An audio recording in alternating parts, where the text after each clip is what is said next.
This video is brought to you by John Robson Guitar Tuition.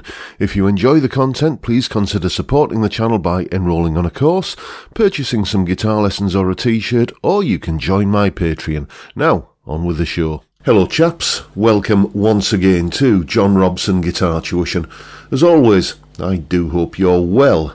Now then, let's talk about progressive rock guitarists, iconic, famous, highly regarded guitarists in the genre of prog rock. What names spring to mind?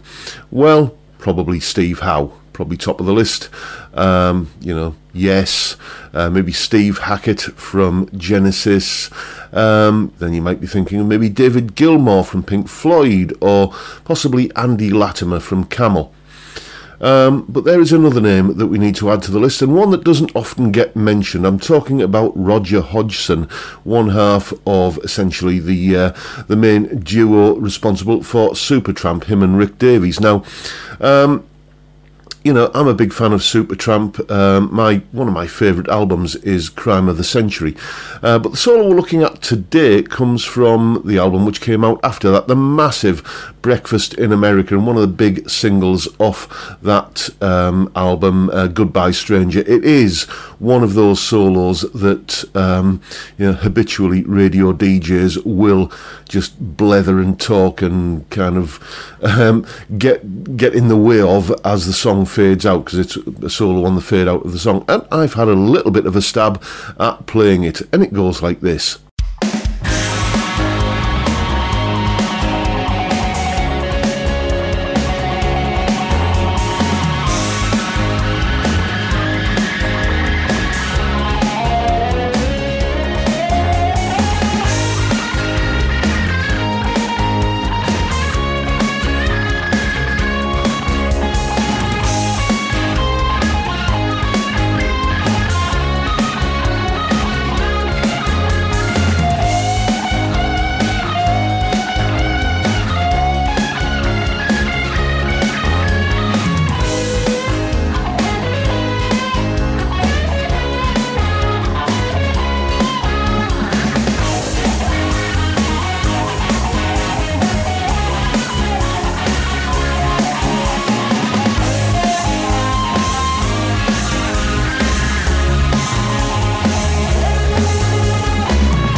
And now let's have a look at what's actually going on in the solo. Solo explanation. Okay, we will begin as always by looking at the accompaniment to the solo. There's not much to talk about here, it's just two chords. You've got 2 bars of A flat going to 2 bars of D flat, like this.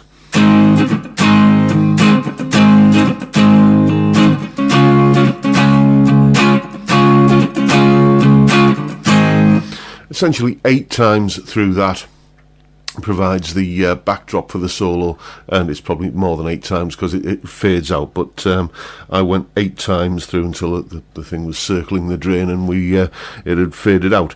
Anyway, the way we play over that in this context is we're treating it as a blues. Now if you had a blues in the key of A, you would probably use as your A chord an A minor pentatonic. Okay, and that's exactly what we're doing here, but just, in the rather less than run-of-the-mill key for the guitar of A flat. So lots of the solo is based around the A flat minor pentatonic to give it that kind of bluesy vibe over the top of the that A flat to D flat chord change.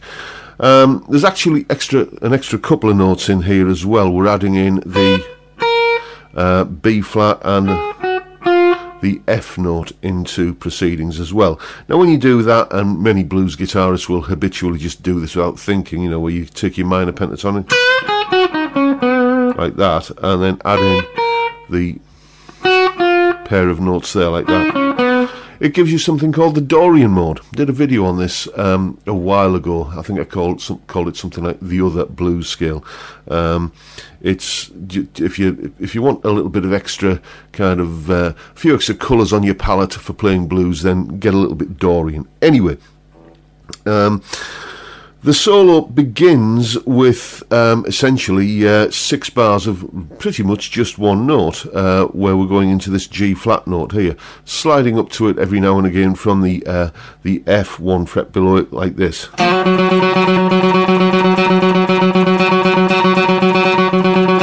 Like that, okay?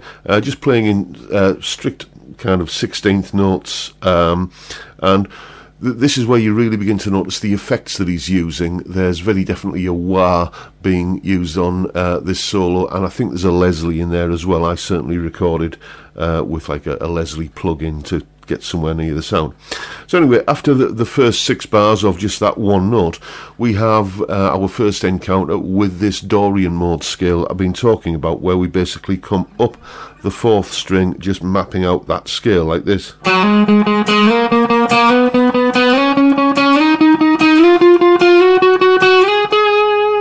Like that. So that's just going from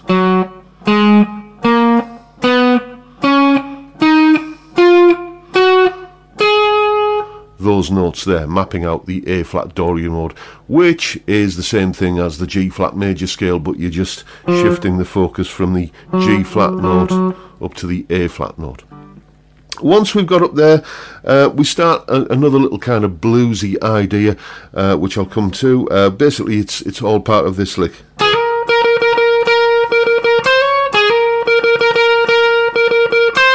Now, the important note here is this one, this C note.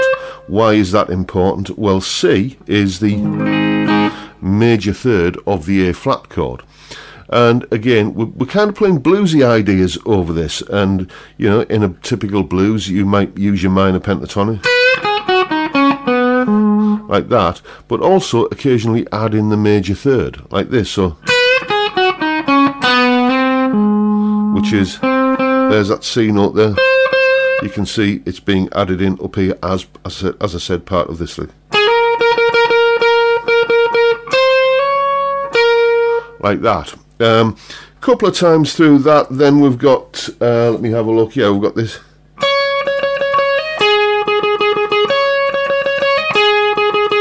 That lick there, that's just pure A flat minor pentatonic coming out of position 5.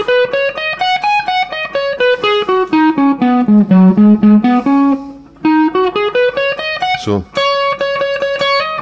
can see how that just comes straight out of that pattern.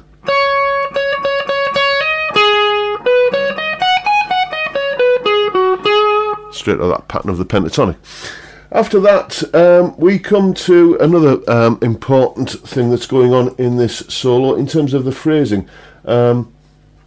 There's lots of triplets going on, essentially quarter note triplets, where you're playing an evenly spaced group of 6 notes across a beat with a bar with 4 beats in it. I'll get my words out in a moment. And the first encounter of that goes something like this. You can get that da da da da da da. Once again, we've got that major third coming in there. Then we've got those triplets again on this kind of 6th double stop kind of thing going on up here. Like that. That's what we're playing up there. Then that takes us up into just some straight ahead kind of bluesy sort of stuff, really. Again, coming out of, we looked at this pattern down here. This minor pentatonic, and adding in those Dorian notes. Well, we've got the same thing up here, but basically an octave higher. Let me just turn round so you can see. So we've got, where are we? So we've got,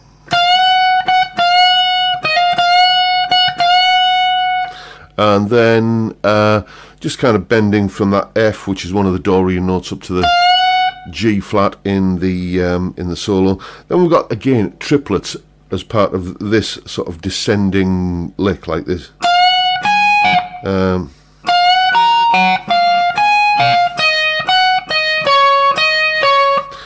Like that, and then into some just straight pentatonic bluesy kind of stuff. Something like that. beg your pardon.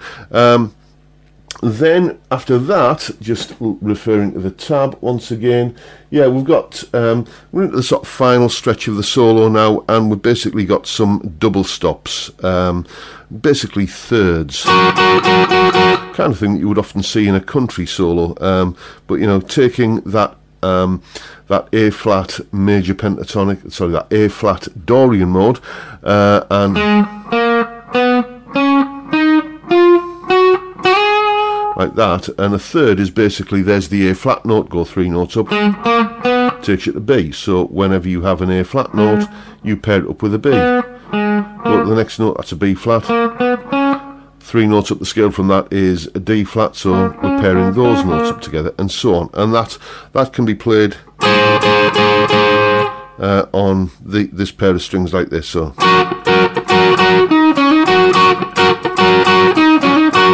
then we have a bit of a rundown. Again, lots of wah going on here. This is part of the solo where it was very, very kind of tricky to figure out what notes were being played, because he's going a bit crazy with the wah. But as best as I can figure out, it's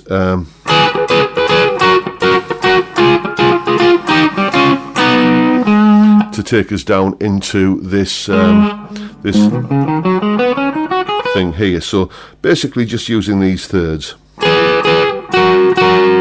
and interestingly we get the G note in there, the major 7th, and then we've got more of this triplet sort of stuff coming in again here with the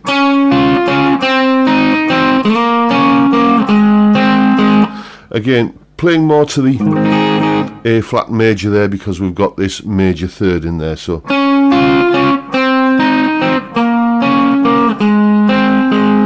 and then we're back into pretty much where we started again, with that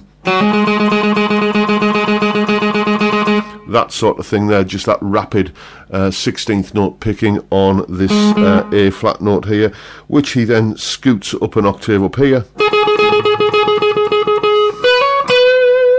And then this is the final note that I could discern as I was cranking up the fade as the solo was going out, playing basically another kind of little bluesy kind of thing there, pulling that, doing that sort of quarter tone bend that you often get in a blues. So some rather cool sounding blues licks in not, it has to be said, a fairly typical blues context. Just goes to show that you know, there's lots of places where you can use a blues or blues licks that aren't necessarily what you'd think of as a typical 12 bar. So now you know what's going on in the solo, go away and have some fun with it. And as usual, there is a full tab for the solo in both Guitar Pro and PDF formats, along with a clip of me playing it, that explanation clip that you've just seen there, and a jam track for you to play along with for yourself. All of that is up on my Patreon page. There's the address, and the link is in the description. $3 or £2.50 a month buys you access to all of these additional resources and bits and pieces that go along with these YouTube lessons that I do. A massive, massive heartfelt thank you to everyone who supports me in that, or any of the other ways, all of which are also linked down in the description. And that is pretty much it for today, folks. Hope you've enjoyed the video and found it useful and informative in some small way, and if that's the case, please hit the subscribe button and the notification bell if you haven't already done so, and why not drop me a like while you're at it. Don't forget, as always, the live stream every Friday 5 PM UK time, where we drink beer and talk music and guitars. What is not to like about that? What a great way to kick off the weekend. I would love to see you there if you can make it. But for now, I'll bid you all a good day and say thank you so much for watching. Thank you for your time. Look after yourselves, folks. Stay well, stay safe, and above all, stay sane. Bye for now.